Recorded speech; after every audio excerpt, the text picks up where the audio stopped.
Bem, isso daqui é uma série de áudios, não é um áudio só e nenhum vídeo, mas uma série de áudios para responder um canal chamado Caixa da Bruxa, de uma mulher que se chama Aline Pandora. Acontece que ela fez um vídeo nesse canal intitulado Inquisição e Caça às Bruxas, em que naturalmente ela fala sobre Inquisição e Caça às Bruxas, como diz o título. Acontece que esse é o primeiro vídeo, o único na verdade, do canal dela que eu assisti, só que eu assisti 2 vezes, é um vídeo de meia hora. E essa série de respostas que eu tô fazendo em áudios aqui, ela é pra refutar algumas mentiras, algumas falácias que foram ditas. Então, para começar, nos 40 segundos do vídeo, ela pede para acompanhar a cronologia, né, para que assim possamos compreender melhor o vídeo, os argumentos ali expostos. Mas acontece que em diversos momentos do vídeo há uma mistura cronológica. Uma hora estamos no século XVI, outra hora estamos na queda do Império Romano, então fica bem difícil de acompanhar. Se alguém for assistir, vai realmente ter esse problema de seguir uma linha de raciocínio. Tá, dos 55 segundos até o minuto 1:30, pelo menos se eu anotei corretamente, ela diz duas coisas importantes. A primeira é que a Inquisição caçava aqueles que não seguissem, né, que não concordassem com a igreja. Ela diz dos pagãos e os não pagãos, ou seja, qualquer pessoa. E cita também uma segunda coisa. Ela diz que a igreja queria poder. E ela cita algumas modalidades desse poder, né? E que, consequentemente, queria dominar o mundo. Tá? E ela também vai falar que conseguiu, né, no caso, dominar o mundo. E abre parênteses. Tá aí o Vaticano e as inúmeras igrejas evangélicas, católicas, cristãs no geral, que existem por aí, e não me deixam mentir. Acontece que pelo menos durante a Inquisição medieval, até porque existiram várias Inquisições, ela mesma diz isso, acontece que durante a Inquisição medieval, que foi instituída formalmente, em 1231 não existia protestantismo. Então não havia igrejas evangélicas por aí. Além do mais, acontece que a Igreja Católica ela não tem o intuito e nem teve o intuito de dominar o mundo e nem de garantir poder econômico, social, blá blá blá, mas sim o intuito de salvar almas, que é aquilo que foi confiado a ela pelo próprio Cristo, nada diferente disso. Acontece que para entender a Inquisição, primeiro temos que entender o contexto medieval. É igual aquele livro do João Bernardino Gonzaga, A Inquisição em seu mundo. Ou seja, a Inquisição ela não pode ser vista através de anacronismos, através da mentalidade moderna. Até porque se nós fôssemos ver até mesmo com a mentalidade moderna, nós iríamos condenar até o próprio mundo moderno, né?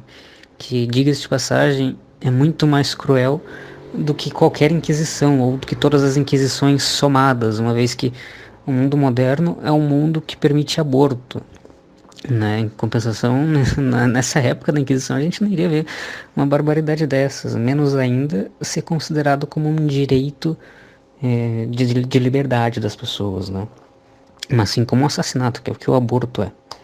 Mas enfim, para entender a Inquisição, como eu disse, é necessário entender o contexto dela. Tanto o contexto social, a mentalidade do homem medieval, e com medieval me refiro ao homem e à mulher medieval, assim como a própria ordem jurídica medieval, igual o título do livro do jurista italiano Paolo Grossi, né? Então precisamos entender tanto a sociedade quanto as instituições seculares e principalmente os tribunais da época, tanto tribunais civis, né, que acabava lidando com a área civil, quanto os tribunais penais, principalmente os tribunais penais, uma vez que na Inquisição havia penas seculares, para os crimes de heresia. A Inquisição ela acaba demonstrando ser um grande avanço para o próprio direito, inclusive no que tange nos métodos de investigação, de acusação, de defesa, etc., e até mesmo nos métodos de punição, já que nos tribunais seculares era muito comum a pena de morte, enquanto que na Inquisição havia regras até mesmo para não derramar sangue e tudo mais. Tá entendendo? Inclusive quem aplicava as penas de morte não era a igreja. Mas isso vamos falar mais à frente. Um pouco depois desse minuto 1:30, ela vai falar que para conseguir aquele tal poder seria necessário um grande processo de conversão. Então ela acaba falando que naquela época, entenda que aquela época como a época da Inquisição, pelo menos é o que eu entendi, ela diz que grande parte da população nessa época era pagã. E consequentemente, então, eles é a igreja, são os católicos, os cristãos, eles tiveram que matar muita gente. Acontece que a Inquisição ela foi instituída, pelo menos a primeira Inquisição, como algo oficial, como um tribunal oficial, foi instituída no ano de 1231, ou seja, já naquilo que os historiadores chamam de Baixa Idade Média. Então não havia essa história de grande parte da população era pagã. Muito pelo contrário, grande parte da população, ou talvez quase todos, né, era cristã, era católica.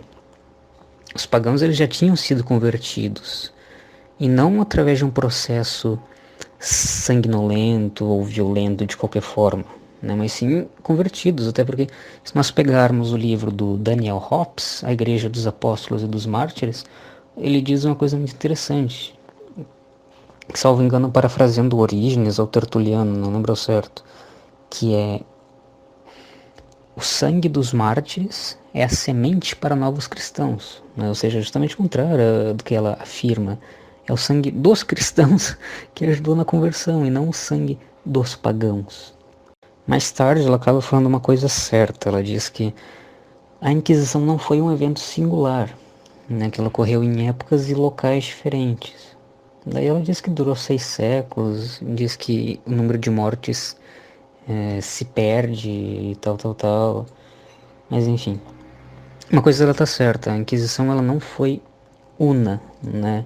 Não foi um bloco monolítico. Na verdade, quando falamos da Inquisição, correto seria falar as Inquisições, uma vez que houveram as Inquisições medievais, teve a Inquisição espanhola, portuguesa, italiana, enfim, várias formas de Inquisição em vários locais diferentes. Aqui na América Latina também teve, em épocas diferentes, sociedades diferentes. Então em que pese ela admita que houveram várias Inquisições em contextos e épocas diferentes, ela acaba tratando a Inquisição como se fosse um todo, a mesma coisa, como se não houvesse variáveis, como se a própria sociedade da época não pudesse moldar de alguma forma, né? Então ela acaba cometendo esse erro, mesmo admitindo uma coisa certa, de que houveram várias Inquisições em épocas e locais diferentes. Dando sequência, ela diz que o cristianismo se espalhou que nem praga, né? Isso são palavras dela, não minhas. E também ela acaba fazendo um salto enorme nessa parte pro período das navegações. Vai falar de conversão dos povos pagãos, ameríndios aqui e tal. Mas enfim, não vem ao caso agora. Mas essa questão do cristianismo se espalhar que nem praga é um negócio que me deixou um pouco intrigado, uma vez que é como tratar o cristianismo como algo negativo, né? Tratar o cristianismo como algo ruim.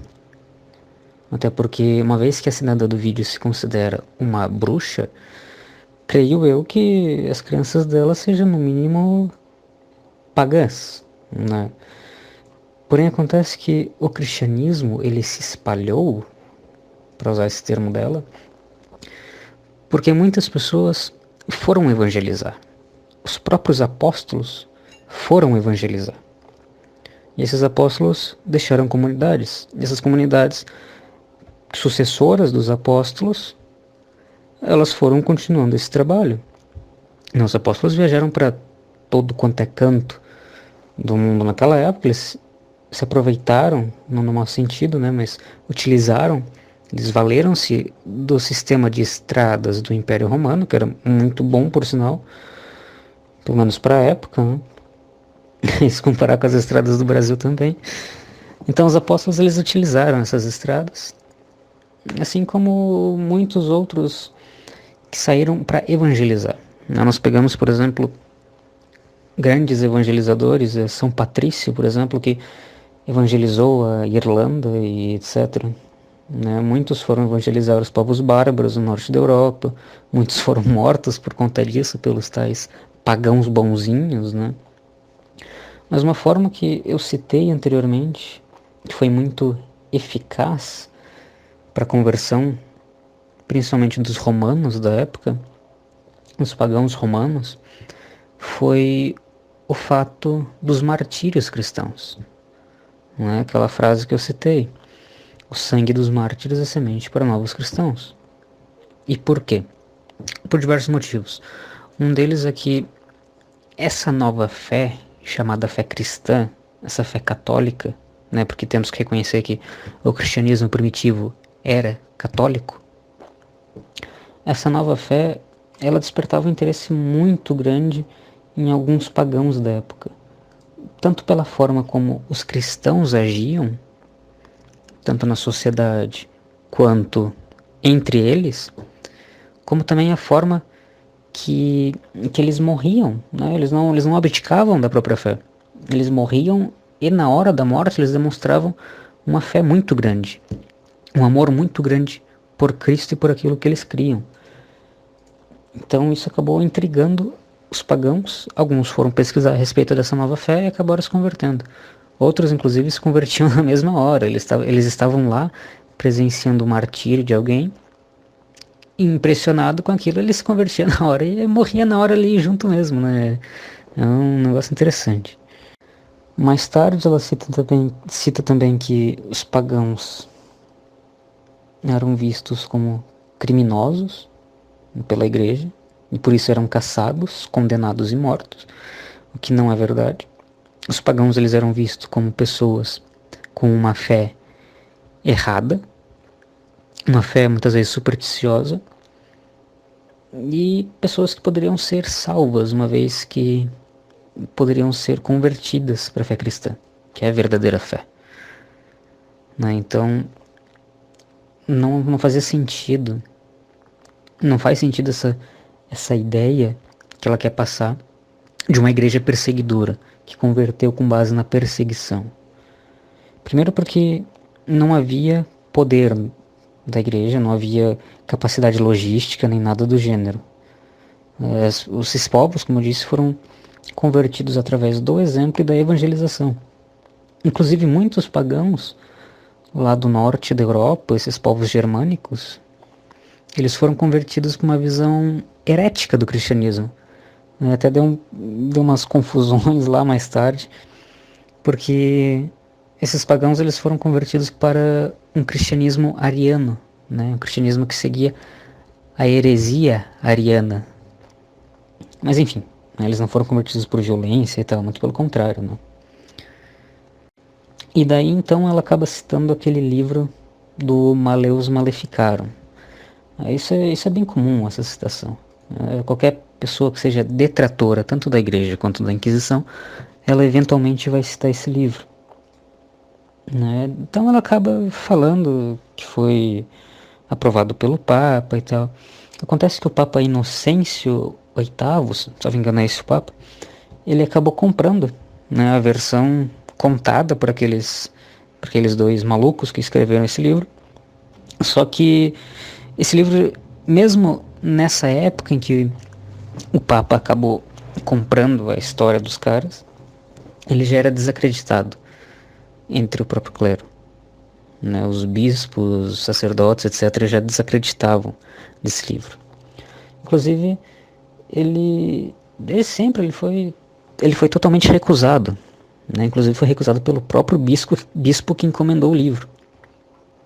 Né? Sendo que os autores eles foram excomungados, né, posteriormente por continuar publicando essa obra. Tem uma obra interessante chamada Witchcraft and Magic in Europe.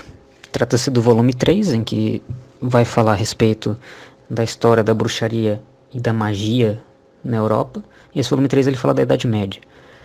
Eu vou ler aqui uma parte do livro, que diz o seguinte: o Maleus não foi imediatamente considerado como um trabalho definitivo sobre demonologia. Seu surgimento não desencadeou nenhuma perseguição em áreas onde não havia nada disso antes e, em alguns casos, despertava um ceticismo bastante considerável. Inclusive, em 1538, a Inquisição Espanhola alertou seus membros para não acreditar em tudo que Maleus dizia, mesmo quando apresentava evidências aparentemente firmes. Ou seja, como eu disse, o Maleus Maleficarum, ele foi, inclusive, condenado pelo próprio Papa que aprovou, né, salvo engano. Ele foi condenado pouquíssimos anos depois. Acho que uns 5 anos depois, nem isso, né? Mas ele foi amplamente condenado. E se nós pegarmos outros manuais de Inquisição, outros manuais de inquisidores, nós vamos ver que a diferença é enorme. Eu, por exemplo, aqui tenho 2 manuais em um livro físico que você encontra na Amazon, que é o manual do Frei Tomás de Torquemada e do Fernando Valdez, né? Então essa autora do vídeo, ela vai citar que o Maleus Maleficarum falava muito de tortura. Só que se nós pegarmos manuais verdadeiros da Inquisição, que foram realmente utilizados, nós vamos ver que a tortura não era nada recomendada. Nada mesmo, tá? A tortura, na verdade, na Inquisição, ela era um expediente raro, por diversos motivos. E tá aí mais um dos motivos pelo qual eu cito que a Inquisição, comparado com os tribunais da época, foi um grande avanço.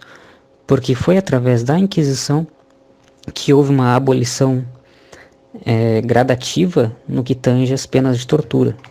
Dando continuidade, ela cita agora a Inquisição portuguesa e italiana.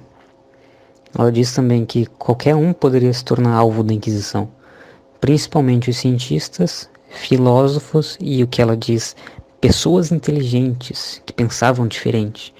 Ela fala também que as mulheres eram alvo da Inquisição, eram foco e tal. Então é interessante pegar aqui um número que o professor Ricardo da Costa, simplesmente o maior medievalista vivo atualmente do Brasil, esses números que ele cita é o seguinte: eu não entendi exatamente se ele cita esses 3 países, Portugal, Espanha e Itália, nesses números. Creio que sim.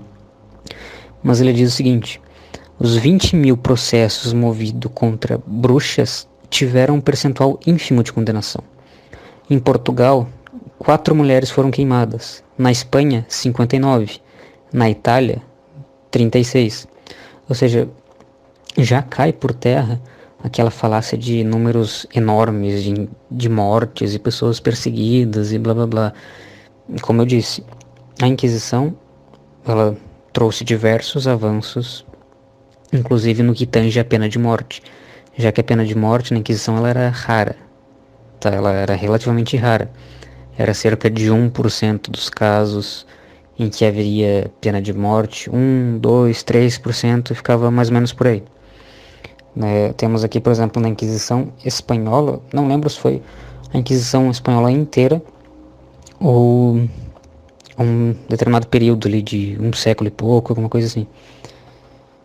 Mas o Henry Kamen, né, um grande historiador da Inquisição Espanhola, ele cita 100.000 processos e desses 100.000 processos, 2.000 condenações de morte, né, 2.000 penas de morte. Isso de forma geral, não bruxas, de forma geral, qualquer pessoa que tenha sido processada pela Inquisição Espanhola.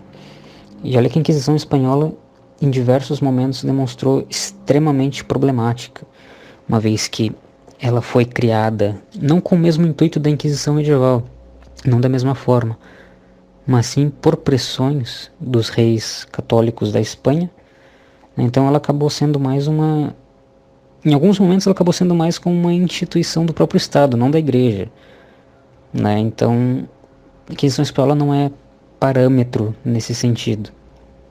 Pelo menos não para quem quer acusar a Igreja. Enfim, como eu disse a respeito da evolução que a Inquisição representou, se considerarmos os sistemas processuais da época como um parâmetro comparativo, Esse total de penas capitais ele é ínfimo, né? Então acaba caindo mais ainda, uma vez que nas cortes seculares europeias, tal pena, ou seja, a pena de morte, ela era aplicada até para delitos de menor gravidade. Então, quem dirá um crime tão grande como o de heresia, porque a heresia ela era considerada um crime grande, uma vez que ela não era uma mera opinião, uma mera divergência, mas sim acontece que a sociedade ela era baseada totalmente na fé. A sociedade ela tinha a fé como um valor enorme. Tá? A fé não era igual hoje, que é relativizada. Novamente, não devemos cometer anacronismos. Não é porque hoje as pessoas são seculares, que tratam a fé com desdém, não é porque hoje temos ao mesmo tempo católicos que misturam espiritismo, candomblé, o diabo 4, que na época medieval também seria assim, ou na época pós-medieval, porque a Inquisição não se limitou somente ao período medieval. Uma coisa que eu acho engraçada é que os críticos da igreja e os críticos da Inquisição só apontam essa artilharia, esses canhões bem frágeis na verdade, porque são facilmente refutáveis, mas eles só apontam para a igreja e para a Inquisição, não apontam para os tribunais seculares da época e nem para aquilo que vemos depois. Por exemplo, a Revolução Francesa. O Tribunal Revolucionário, em 14 meses de jurisdição, daquele tal Ano do Terror, condenou à morte 17 mil pessoas. Ou seja, isso é maior do que os números da Inquisição.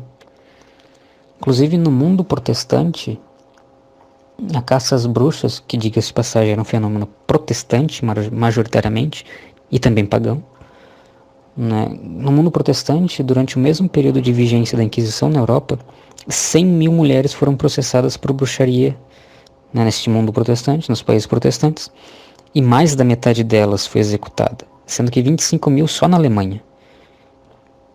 Naquele pequeno condado de Vaduz, em Liechtenstein, condado de 3 mil habitantes, 300 mulheres foram queimadas por bruxaria, né, isso em um curto espaço de tempo.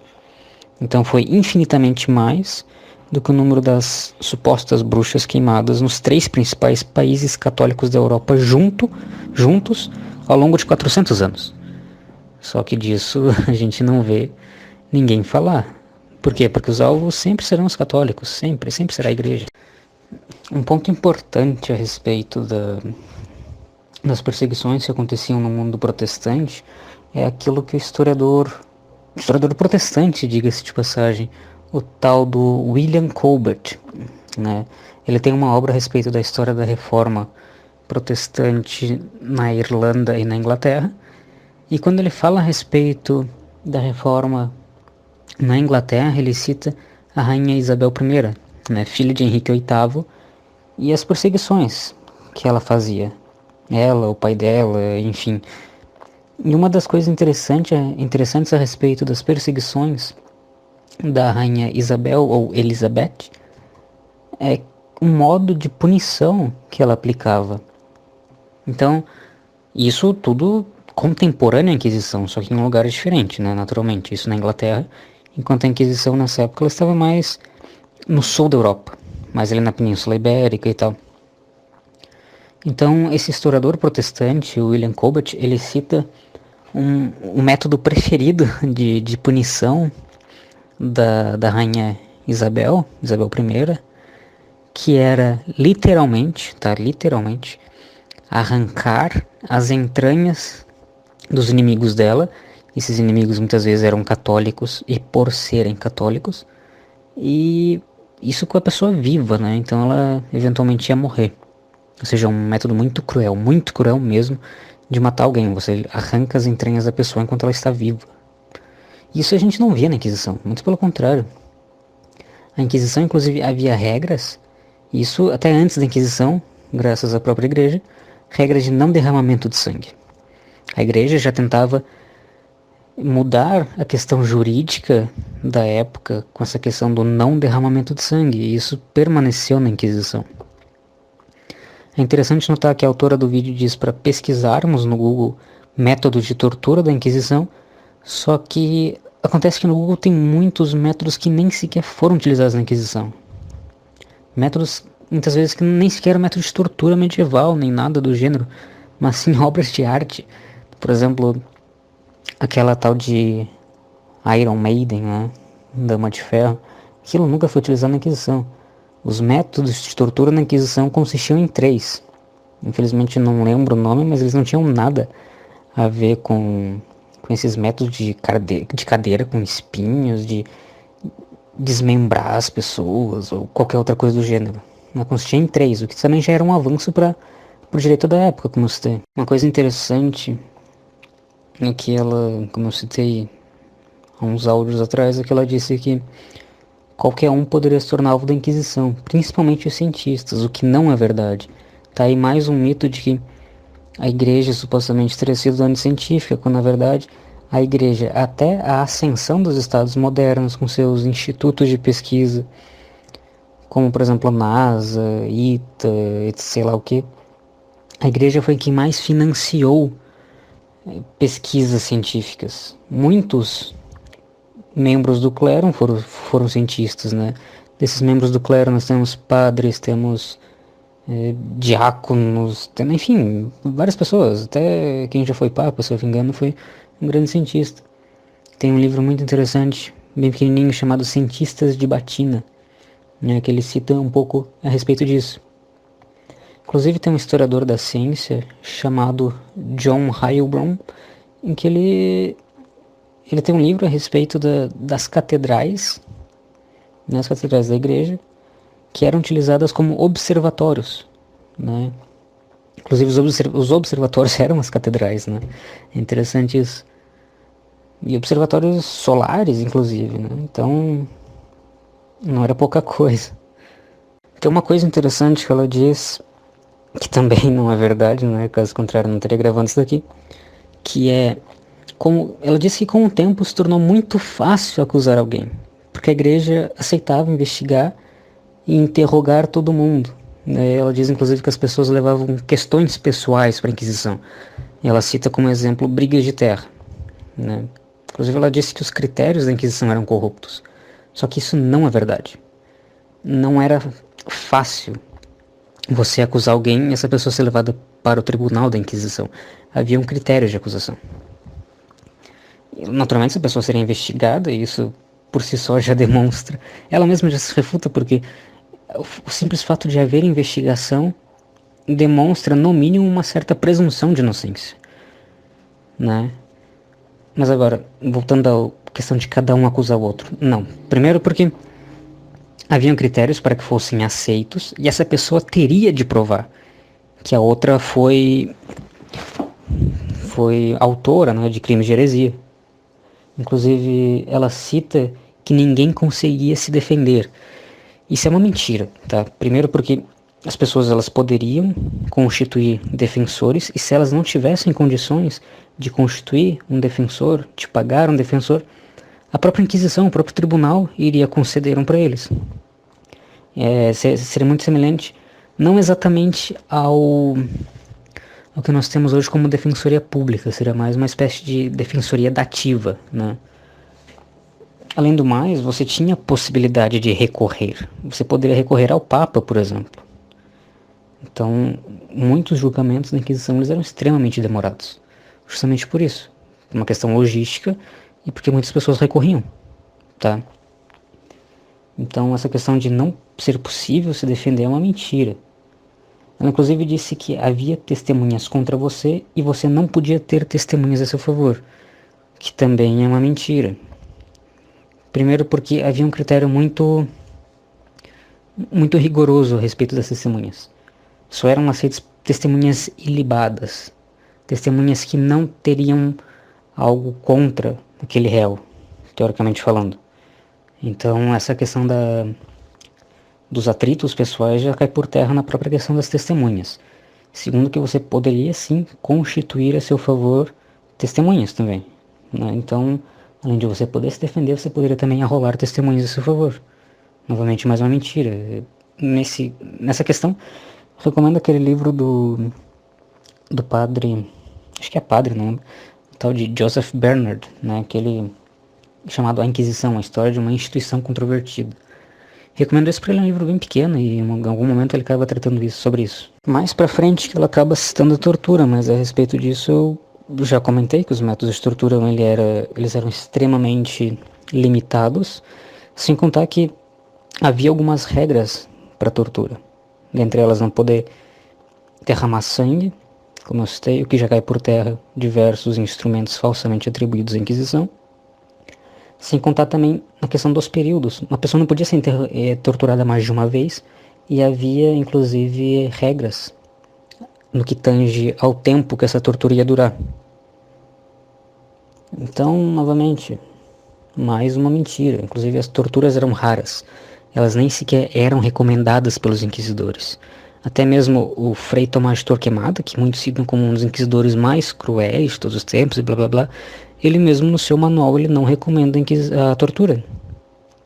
Tá, então, se o mais macabro não recomendava, quem dirá os mais brandos, então. Né? Até porque nós devemos levar em consideração que os inquisidores não eram pessoas fanáticas movidas pela fé irracional e blá blá blá, mas sim grandes doutos. Eram muitas vezes grandes juristas, eram muitas vezes grandes filósofos, grandes professores de universidades. Então não eram pessoas ignorantes, não eram animais irracionais movidos pelo fanatismo. Mas eram pessoas estudadas, pessoas letradas, pessoas mais sensatas, mais centradas. Inclusive temos grandes santos como inquisidores. Né? Então, não só como inquisidores, mas também como apoiadores da própria Inquisição.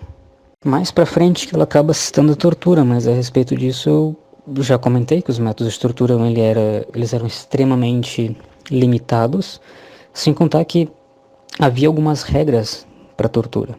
Dentre elas não poder derramar sangue, como eu citei, o que já cai por terra diversos instrumentos falsamente atribuídos à Inquisição. Sem contar também na questão dos períodos. Uma pessoa não podia ser torturada mais de uma vez e havia inclusive regras no que tange ao tempo que essa tortura ia durar.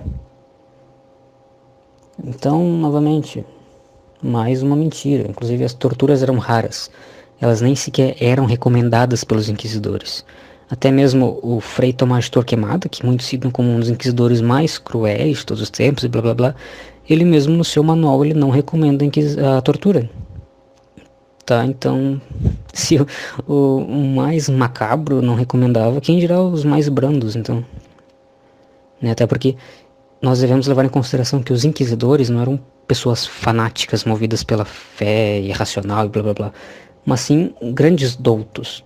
Eram muitas vezes grandes juristas, eram muitas vezes grandes filósofos, grandes professores de universidades. Então não eram pessoas ignorantes, não eram animais irracionais movidos pelo fanatismo. Mas eram pessoas estudadas, pessoas letradas, pessoas mais sensatas, mais centradas. Inclusive temos grandes santos como inquisidores. Né? Então, não só como inquisidores, mas também como apoiadores da própria Inquisição. Uma observação interessante a respeito do procedimento da Inquisição era o seguinte: ele consistia em, primeiramente, um manifesto, ou uma pregação, né, que convidava os culpados de heresia a comparecer espontaneamente, e do restante exigia a denúncia dos criminosos, mas novamente não era uma denúncia irrestrita. Em segundo lugar, os inquisidores eles determinariam o chamado tempo de graça, que duraria 15 a 30 dias, até 40 dias mais ou menos, e quem se apresentasse durante esse tempo, prometendo emenda e tal, ele recebia penitência leve.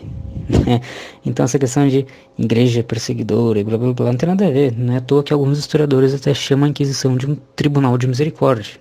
Não é só por esse motivo, né? Mas entra na lista. Agora, os suspeitos, né, dando continuidade, os suspeitos ou denunciados, eles eram citados diante do tribunal, aí procederia ao interrogatório dos acusados, e assim ouvia-se os acusadores e também as testemunhas. Tá? E assim, segundo a antiga lei, né, era sujeito a castigo quem não conseguia provar sua acusação. Que novamente cai por terra aquela questão de qualquer um denunciar o outro e a pessoa consequentemente ser punida por ter sido denunciada por causa de rixas pessoais. Enfim, tem outros pormenores, né, do procedimento inquisitorial, mas é só uma observação mesmo. Mais tarde ela cita sobre prisão perpétua e a morte na fogueira em praça pública, né? Acontece que existia, por exemplo, na Inquisição Espanhola, uma prisão chamada perpétua, só que ela é diferente daquilo que nós conhecemos hoje como perpétua, porque ela não possuía um caráter vitalício, necessariamente vitalício, mas sim era a prisão penal da época, porque havia na Inquisição uma espécie de prisão preventiva, só que é uma prisão temporária no caso, só que a prisão penal, a prisão comum, aquilo por exemplo que nós conhecemos hoje, se chamava prisão perpétua, que é um significado diferente daquela prisão que nós temos por exemplo em países como os Estados Unidos, em algumas regiões de lá. Acontece que essa prisão penal, que também é chamada de perpétua, ela não tinha um caráter vitalício. Era simplesmente a punição para alguns daqueles que eram condenados por heresia na Inquisição. E esse cárcere penal ele consistia em uma vila, né, de pequenas casas com a capela e com o caráter principal de não digamos ressocialização, mas de emenda daquelas pessoas. As pessoas poderiam trabalhar e tal, salvo engano, muitas vezes, caso eram um casal, esposos, né, presos, eles poderiam conviver juntos e tudo mais. Inclusive, um fato interessante da Inquisição é que as prisões da Inquisição elas eram infinitamente mais humanas do que as das outras épocas, não, dos outros tribunais, né, ou seja, do tribunal secular da época. Inclusive, elas eram até mais humanas, mais dignas do que as nossas prisões de hoje, pelo menos no que tange ao Brasil. Tem até um relato interessante no livro do Rino Camilleri, não lembro o nome do livro, acho que é a Verdadeira História da Inquisição, em que ele cita um cidadão que pediu vinho quando estava preso. Só que ele acabou recebendo cerveja porque tinha acabado o vinho, né? Então, como que um negócio desse é opressor, desumano e blá blá blá. As prisões, quando elas não eram essa vila, elas eram lugares arejados, limpos, as pessoas recebiam visitas. Inclusive, muitas vezes o povo, com ódio dos hereges, porque ele, veja bem, nem sempre eram só hereges, muitas vezes eram pessoas que tinham cometido crimes na esfera civil, né? Muitas vezes pessoas que tinham cometido assassinato, pessoas que tinham cometido roubos e tal, só que acabavam muitas vezes sendo julgadas pela Inquisição porque também havia um caráter de fé, um caráter eclesiástico, elas também cometeram alguns crimes de heresia ou eram reincidentes. Então o povo, muitas vezes com raiva, invadia as prisões da Inquisição e matavam, né, os acusados ali mesmo, ou arrastavam para fora e matavam, porque consideravam a Inquisição clemente demais com os tais criminosos. Né? Isso quebra mais uma vez outro mito. Né? O povo ele não tinha medo da Inquisição, o povo apoiava. Inclusive o povo era muito mais violento e tinha muito mais pavor dos hereges do que a própria Inquisição, do que a própria igreja. A igreja foi clemente com os hereges, principalmente com aquelas acusadas de bruxaria. Mais tarde ela faz uma confusão enorme aqui, porque ela diz que nessa época, e deu a entender o século XVI, haviam vários imperadores que eram pagãos e que tentaram reerguer o paganismo. Aí ela cita um homem chamado Juliano. Eu creio que seja Juliano um apóstata, não conheço outro pelo menos. E assim, século XVI os imperadores não eram pagãos. Tá? E Juliano apóstata não foi nem na Idade Média, quem dirá no período renascentista, né? Enfim, mas a questão de Juliano, o apóstolo é interessante, porque ele era cristão, ele apostasiou, e muitas das medidas dele acabaram gerando perseguições por parte da população pagã na época do Império Romano contra os cristãos. O Daniel Hobbes ele cita muito bem isso. Acontece também que ela disse que o imperador Juliano ele foi morto por reabrir templos pagãos e não sei o que. Ou seja, dando a entender que os cristãos mataram o imperador Juliano. Só que na verdade o Imperador Juliano ele morreu em batalha, não tem nada a ver com perseguição cristã nem nada do gênero. Tem nada a ver. Enfim, após isso ela acaba citando os países mais afetados pela caça às bruxas, só que a maior parte deles são países protestantes, né? A maior parte do que ela citou a Inglaterra, citou Suécia, enfim. E lá realmente lá as coisas foram pesadas para as tais bruxas. Mas agora nos países católicos não. Antes mesmo eu citei o número, né, das bruxas. Que 20 mil processos movidos contra as tais bruxas. Em Portugal, Espanha e Itália. Em Portugal teve 4 mulheres que foram queimadas. Na Espanha 59 e na Itália 36. Enquanto isso na Alemanha teve 25 mil. Então, na Alemanha é país protestante, né, o berço da reforma. Reforma entre aspas, né, que lá foi uma deforma. Ela também vai citar que o estilo das pessoas naquela época, ou seja, trabalhadores da terra, pessoas que viviam no meio rural, levantava suspeitas, né, em desconfianças por parte da igreja, mas isso não faz o menor sentido, porque dependendo da época que nós estamos falando, a maior parte das pessoas viviam na terra, viviam no campo e do campo. Então, não faz o menor sentido, né? Enfim, mais uma vez ela cita daí um Malleus Maleficarum, né, o martelo das bruxas. Novamente eu ressalto que ele teve pouca, na verdade quase nenhuma influência na Inquisição. Ele acabou influenciando algumas perseguições seculares, mas a respeito da Inquisição não, tá? Na Inquisição quase nada. Ela também cita uma bizarrice aqui, falando de que houveram estupros contra as mulheres na Inquisição. Isso é uma mentira. Eu procurei aqui em alguns livros a respeito da Inquisição, procurei o Henry Camming, etc. E simplesmente não achei nada. Né? Qualquer um pode procurar. Se achar, me mande, por favor. Mas enfim, ela cita que... Pelo menos isso acontecia não era na Inquisição, tá? Enfim, ela cita que as mulheres eram julgadas nuas. Não.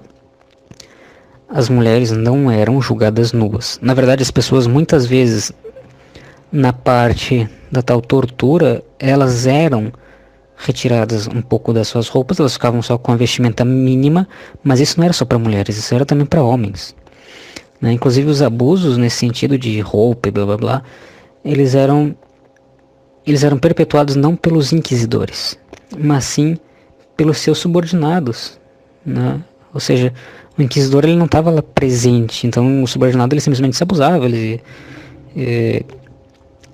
se valia de uma autoridade que ele não possuía. Depois de um tempo ela acaba tendo um discursinho bem feminista, lá no minuto 27 já, dizendo que as mulheres sempre foram marginalizadas pela sociedade.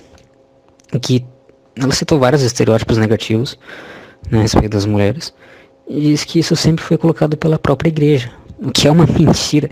Qualquer pessoa que estude o período pagão, que ela aparentemente tem uma certa simpatia, e estude também o cristianismo, vai notar aquilo que a medievalista Regine Pernod diz, que as mulheres só foram garantir a sua dignidade após o surgimento do cristianismo, principalmente por conta da Igreja Católica. É aquilo que o professor Orlando Fedeli dizia.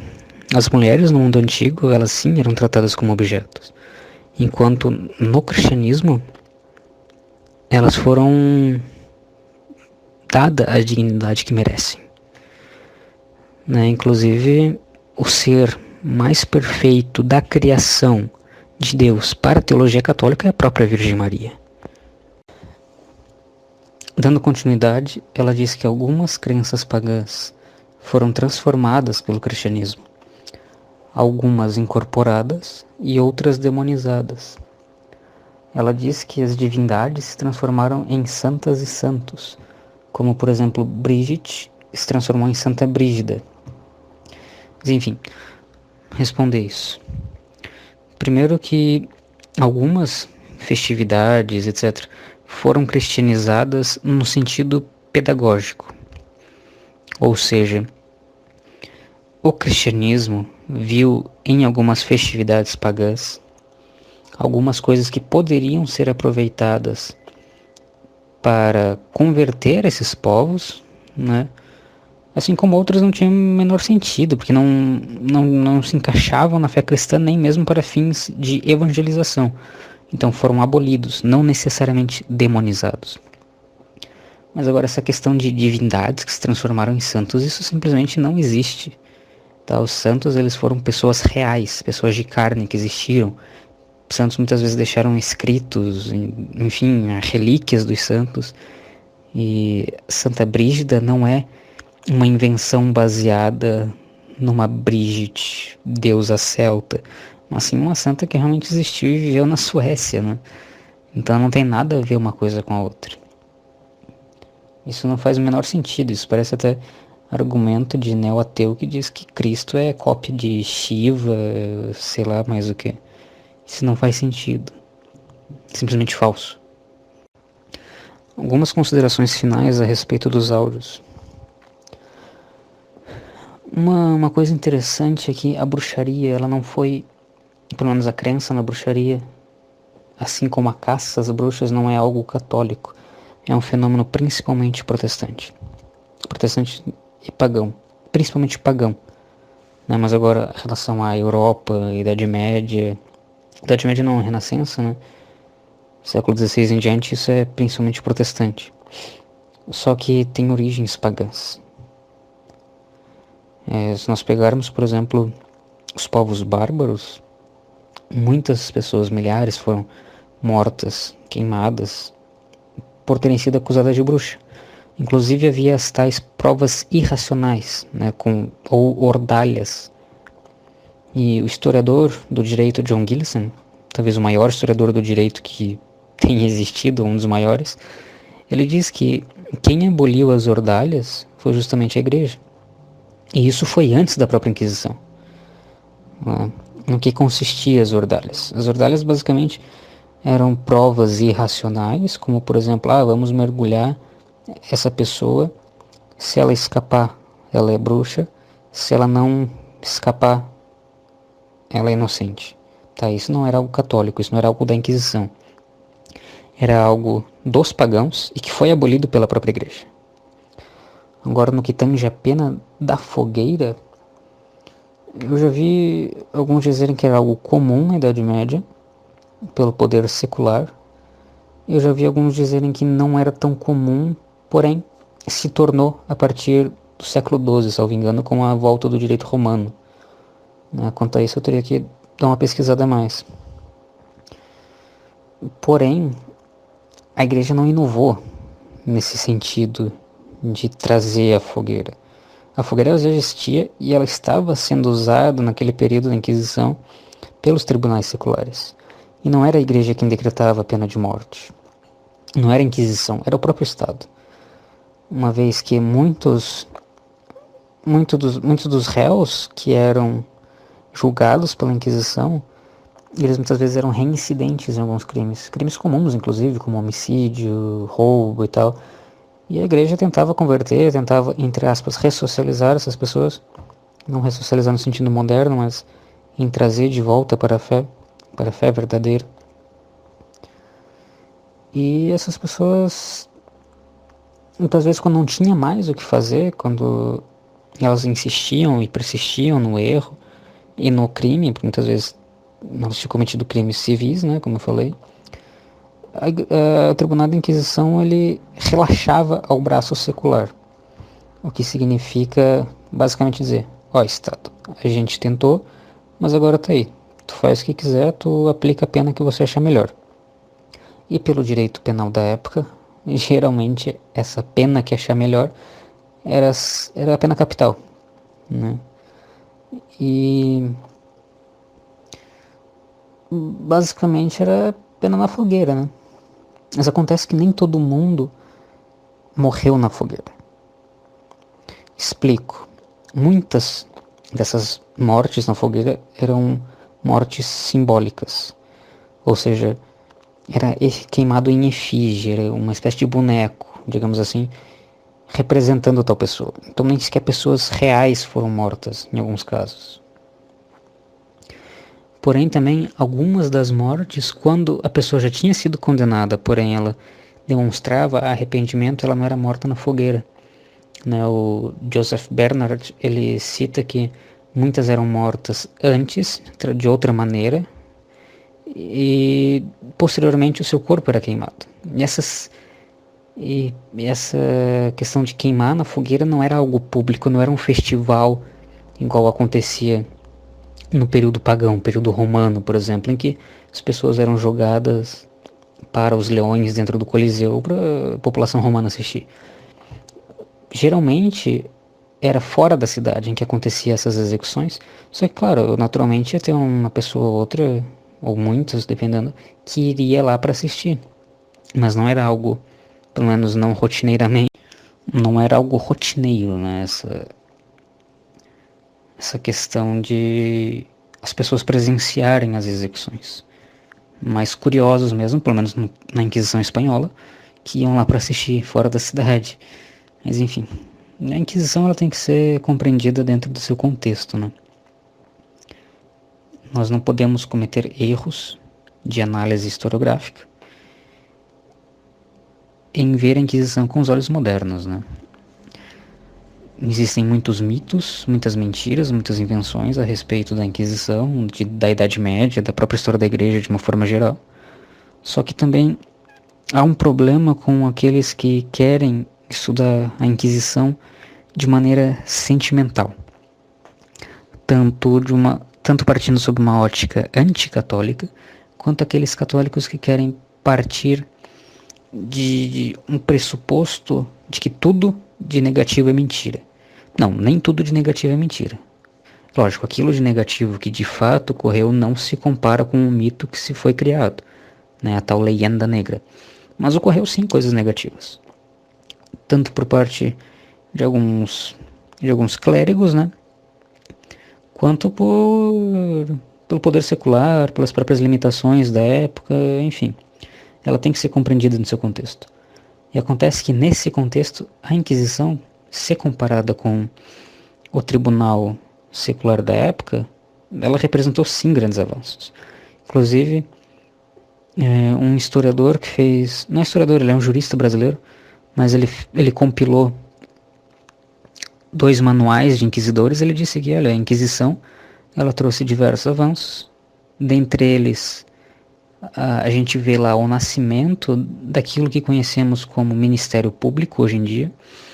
Enfim, a Inquisição teve seus acertos, teve seus erros, e ela deve ser compreendida dentro de um contexto. No mais é isso, porque foi uma série de áudios para responder um vídeo, não é algo muito aprofundado, mas tem boas bibliografias hoje em dia disponíveis. A respeito das bruxas, por exemplo, temos o Gustav Hennigsen, né, que participou do Simpósio Internacional do Vaticano no começo do século XXI e no fim do século XX. Então são boas bibliografias, né?